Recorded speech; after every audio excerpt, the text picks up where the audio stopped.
Chegamos à nossa lição de quinta-feira, nossa penúltima lição da semana. Você tem compartilhado a lição, tem viralizado esperança? Tira um tempinho para mandar esta lição, essa recapitulação para alguém que você ama, para alguém que está precisando ouvir a palavra de Deus. O tema de hoje, inabaláveis como o Monte Sião. Quero convidar você a lermos juntos o Salmo 125.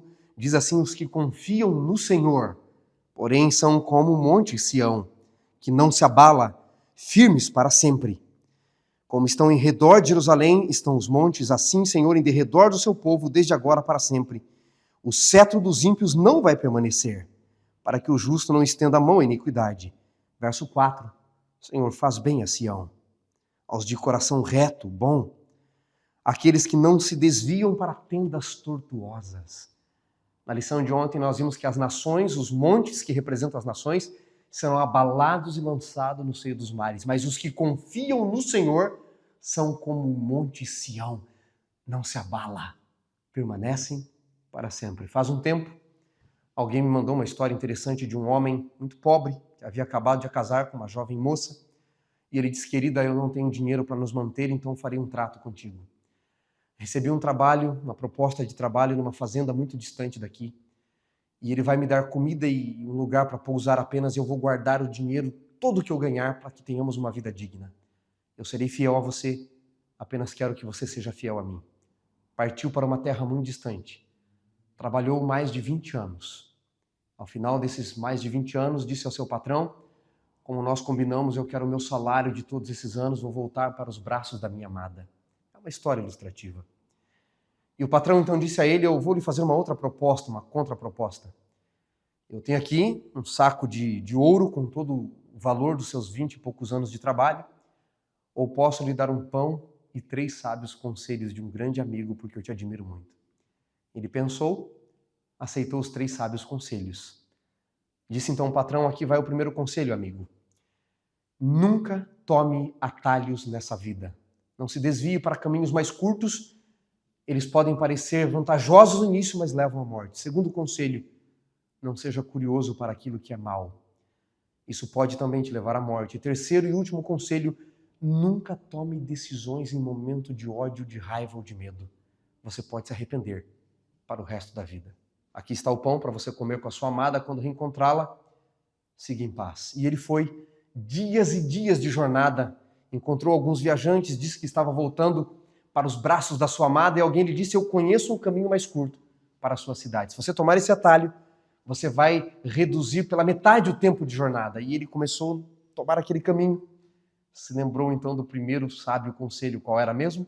Nunca tome atalhos na vida. Caminhos mais curtos podem te levar à morte. E ele então decidiu voltar para o caminho mais longo.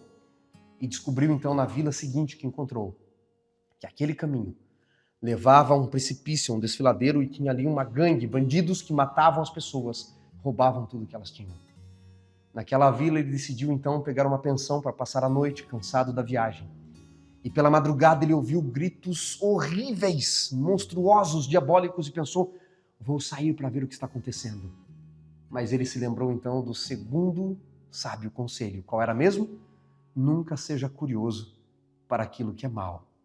Isso também pode te levar à morte.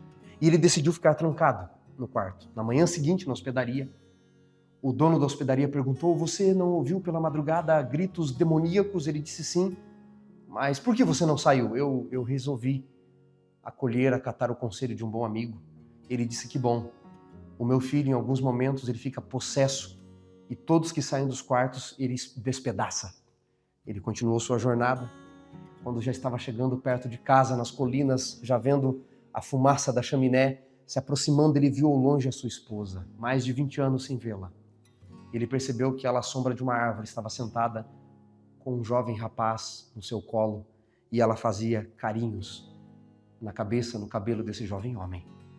E ele ficou possesso, ele ficou irado, ele disse: como pôde me trair? Eu fui fiel a ela. Eu juntei todo o dinheiro que precisávamos. Eu vou matar esses dois. Mas ele se lembrou então do terceiro sábio conselho. Qual era mesmo? Nunca tome decisões em momento de raiva. Você pode se arrepender para o resto da sua vida. Ele decidiu passar a noite na floresta para a raiva diminuir, passar. e decidiu voltar para trabalhar com seu patrão. Mas ele disse, eu vou me revelar a ela. Eu vou dizer que eu fui fiel a ela. E quando ele bateu na porta, essa mulher pulou nos seus braços, no seu pescoço e começou a beijá-lo. E ele tentava afastá-la, dizendo, eu vi como você pode ser tão falso. Eu vi você com outro homem na sombra daquela árvore ontem. Ela disse, como assim? Eu te vi me traindo. E ela disse, não, eu vou chamar o rapaz. Como você ousa? Ela disse, calma, eu vou lhe explicar. Quando você partiu, há muitos e muitos anos, eu descobri que estava grávida e não podia lhe avisar. Esse é o seu filho. E eles se abraçaram, choraram. E então se assentou com a sua esposa e seu filho e tirou então do seu alforje um pão para comer. Deram graças e quando ele partiu o pão, ali estava todo o ouro dos seus 20 anos de trabalho. Amigos, o Salmo 125 está dizendo, Deus, os que confiam no Senhor.